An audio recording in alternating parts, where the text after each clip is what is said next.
So I've told one or two of you, this is basically just an advert for the next book. So the name of the book that Tula and I are going to be, well, we're working on now with some of you here at Helping to Write chapters. You know who you are, and we'll be talking to you later. You probably may or may not know, we wrote this book previously, Museums and Digital Culture. So this new book is slightly more general, looking at arts and computational culture in the same series, Springer. And you may notice outside, I think yesterday ago, that there is a Springer book stand. So any of you want to have a look at that, you're very welcome to scan some of this book's series. I mean, if you're thinking of publishing a book, this is quite a good series to do it in.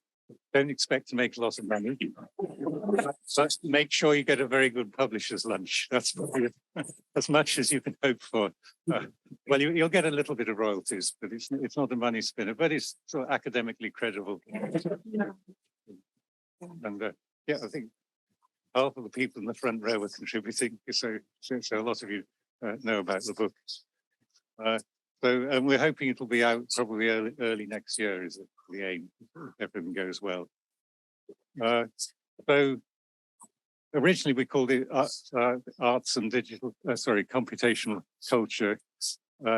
Springer would like us to call it handbook because I think they think it'll sell more copies or whatever. Probably it's going to be a handbook. Whether the contents of handbook, I'm not sure.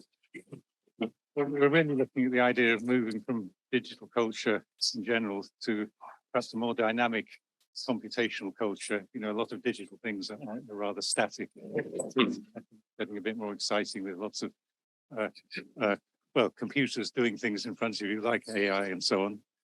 And I suppose during the course of actually doing this book, obviously AI has suddenly come in and make a huge difference. So, you know, things like ChatGPT and DALL-E and all these other things, they're not in the proposal for this book. We didn't know about them.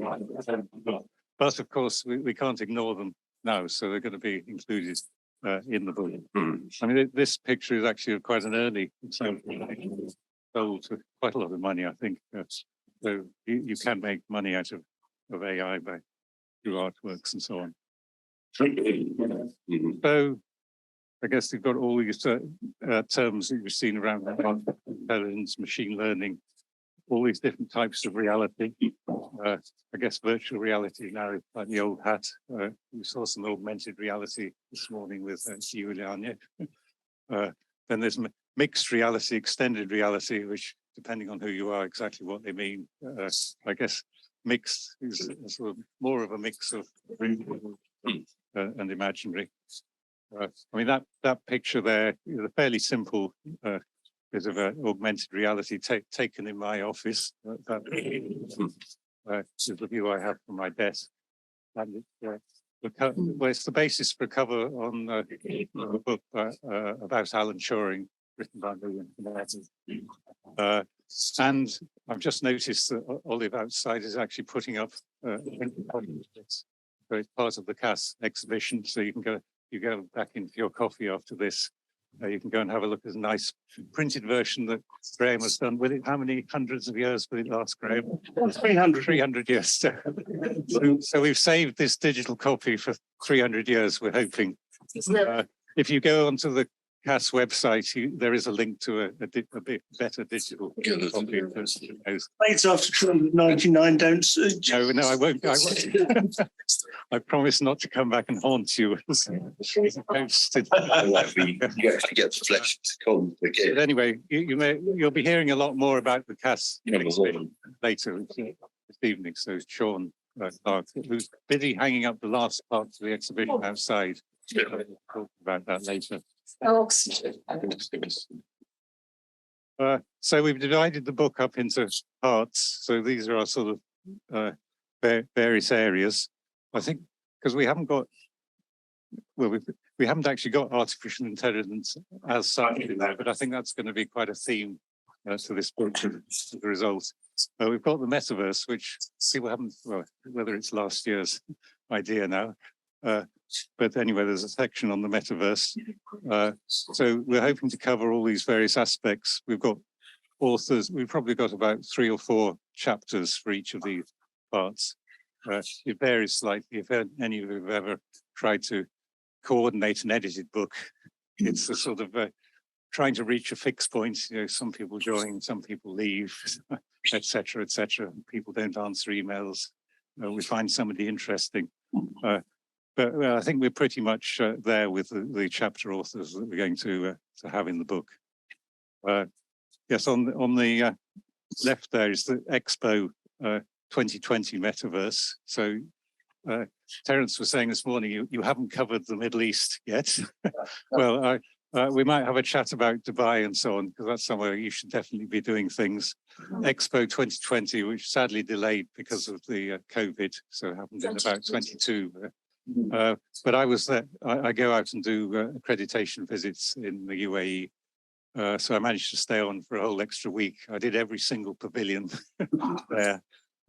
And there is a metaverse app that is quite fun. I think it's probably still online. You can go around and look at it.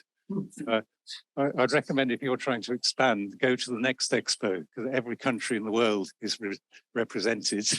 You could go around countries you haven't managed to conquer yet. Yes. Well, not in reality. You know, you go there and there are the people there, and you know, if you've got something interesting to say about students, you might well strike up every African country, every Middle East country. You can choose which countries you're interested in liaising with. So Expo is quite a good place for anyone who's trying to do that, make contacts around the world. You can go just as a tourist, which is what I was doing, but there's quite a lot of business people going around, you know, making contacts and so on. And they have this nice dome in the middle with projections of mostly, I guess, because it's obviously a Muslim state, the projections are fairly abstract, but it's a huge dome in the middle of it. And well, you can still go and visit the site. Yes, interestingly, some of the pavilions have gone. So there's no US pavilion, no UK pavilion, and other ones are still there. So interestingly, the democratic ones seem to disappear and the less democratic countries are still there, but that's just anyway. So that's the contents of the book. We've been thinking about what is computational culture. Well, Tula's come up with it. We're promoting the term computational culture, but you know, what does it mean? So, well, you can try typing it into Bing and Google and so on. With this old school approach, seeing what computational culture is. Well, essentially, there is a journal called Computational Culture. So that's what Google search will tell you, that it's a journal, and they can see that what it says basically on both of them. I mean, I think they give the same answer essentially. But of course, now we've got OpenAI producing ChatGPT and so on. So you can ask AI, you know, what is computational culture? And you get well, probably a more sensible, more general answer to it.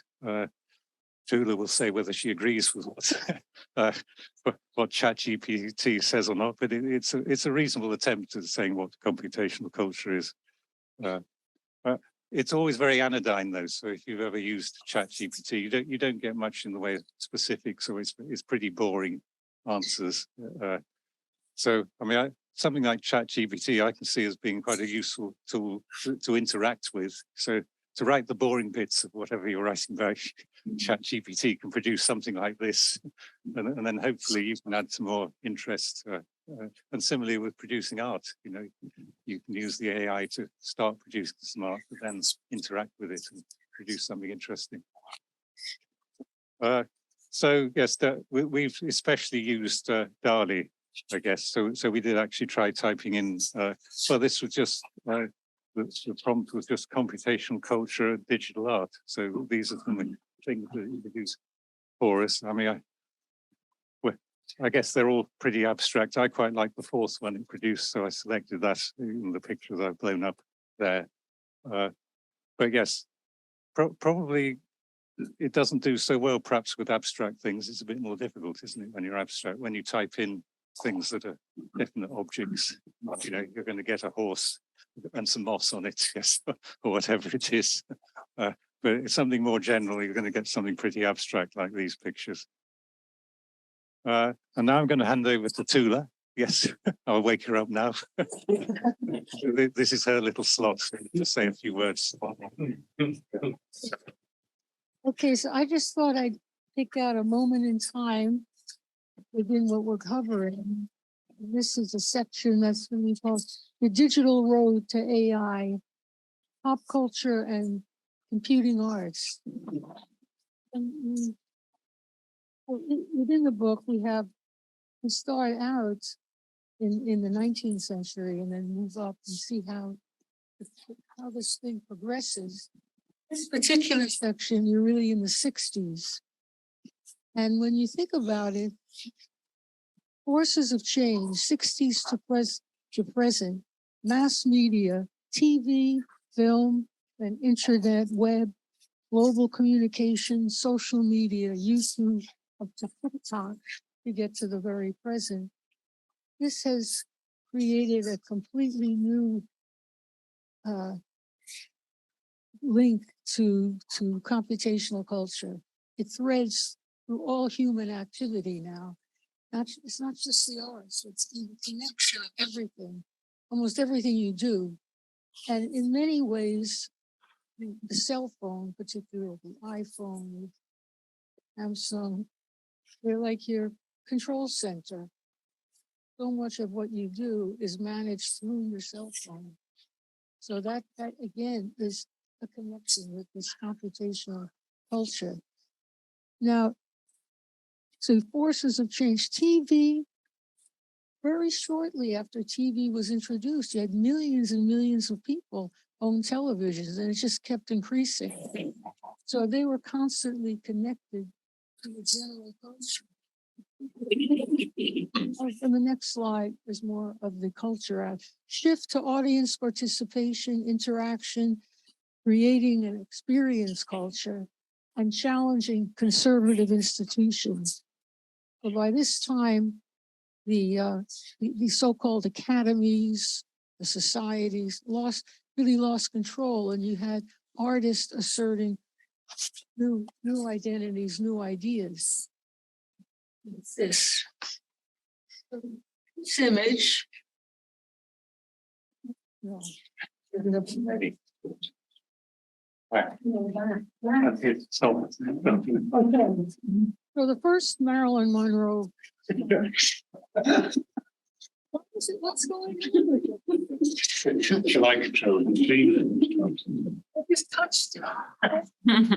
It's your aura. You press it. I'll do it. Okay. Okay. So these two slides. The first one you saw and the second is part of the same work of art of Andy Warhol. And so what I've done is I have cultural icons, and I just picked a few as an example.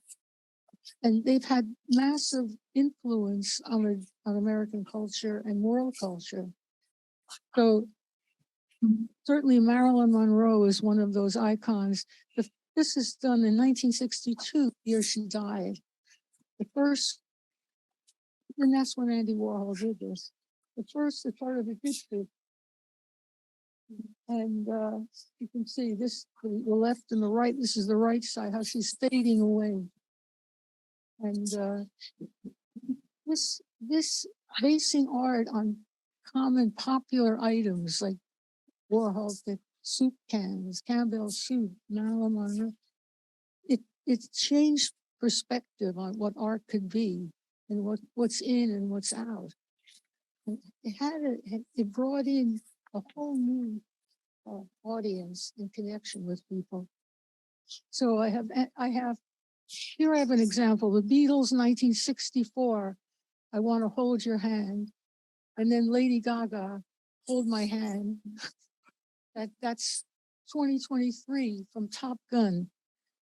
And okay, these are popular things, pop art, but they're have enormous influence. Now I don't know if I dare play these one couple of seconds of these. In fact, the next cultural icon, Leonard Bernstein. Leonard Bernstein, an important classical composer, but also did incredible things or pop music or music of the people, or because you had the Broadway show West Side Story. It was a huge hit, and then it came out. The late was 57, and then in 1961 they made a film, and with the film it went global. So it went viral. So this is the first signs of this global culture that we have in computational culture. Things go across the globe. So it's not just localized to one place.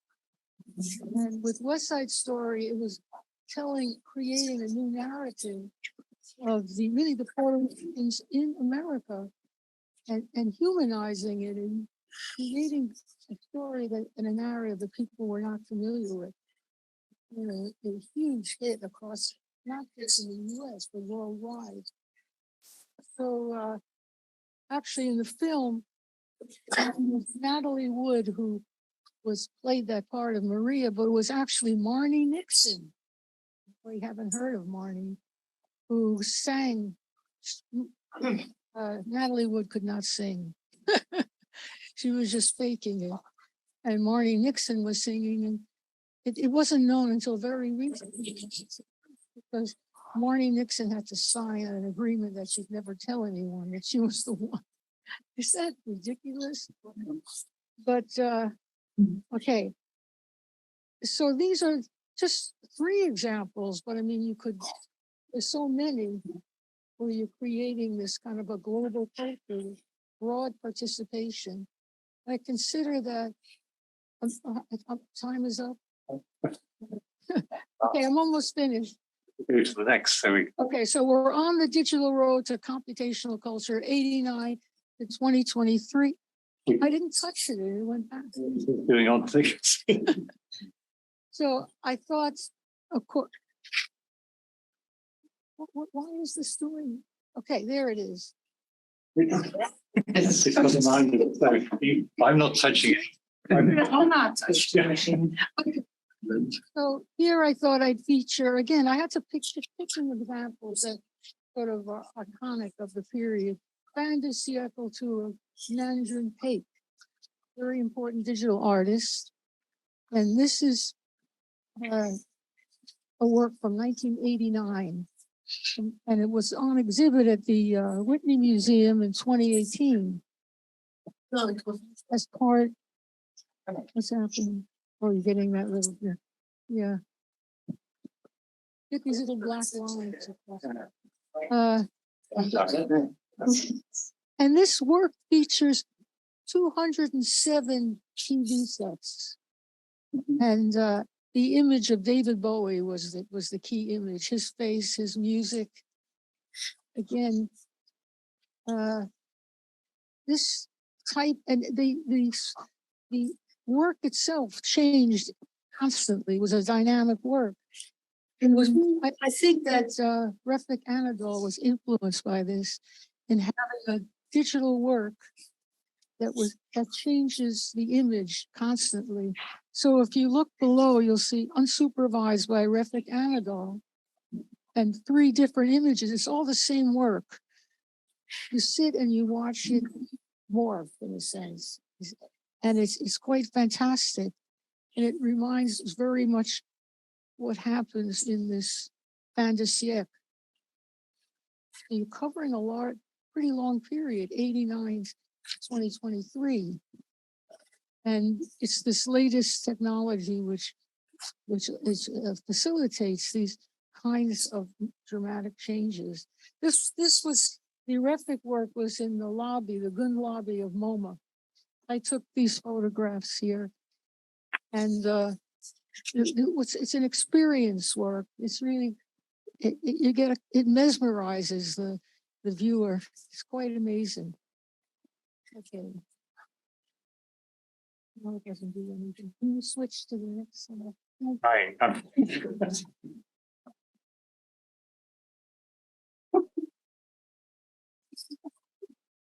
What is this? I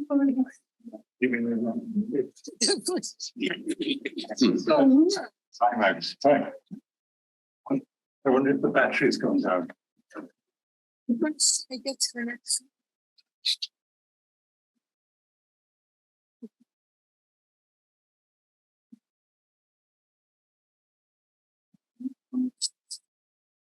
Okay. So, okay, so I thought this, and this slide here, we see Tim Berners-Lee. This was a sculpture made of him in 2015. It was introduced to the National Gallery, National Portrait Gallery. I took this photograph of the sculpture, really wonderful thing. But now we have the invention of the web. So 1989, this is a very important moment in time. The World Wide Web just made this type of communication available to the average person. You didn't have to have lessons to get on the web and do something. And so that was an incredible moment. And the figure here on the right, this is a figure from a ballet by Paul Klee. And that was an immersive exhibit for 2023. 3 artists were part of that: Gowdy, Kandinsky, and Klee. I took this picture, and it was a fantastic thing. So this is another type of experience that has become very important. These immersive experiences. There's a huge range of ways that these are done. And when you look at someone like Paul Klee,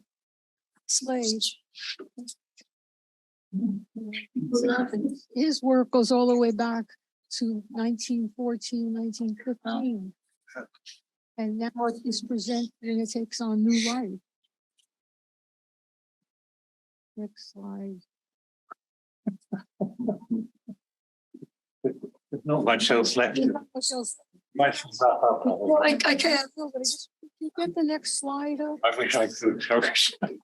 This is crazy. Why isn't it going to do it? You pressed.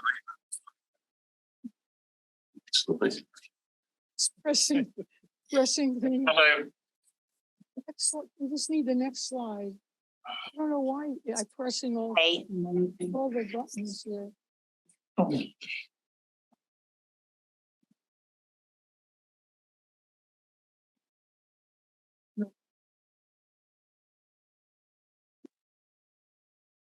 Okay, so this is the our last slide, and so looking now to the future, and Not the this photo here, Jonathan did this photo. This was taken in Dubai. No, that's Buckingham Palace. Buckingham Palace. The projections all over. Why doesn't he? I thought they did for the big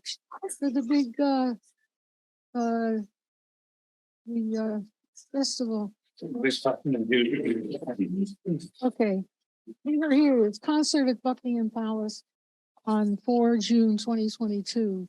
So this immersive technology is being used in many venues in many different ways. That's the conclusion. I thought there was a different slide, but I think there wasn't. Okay. This is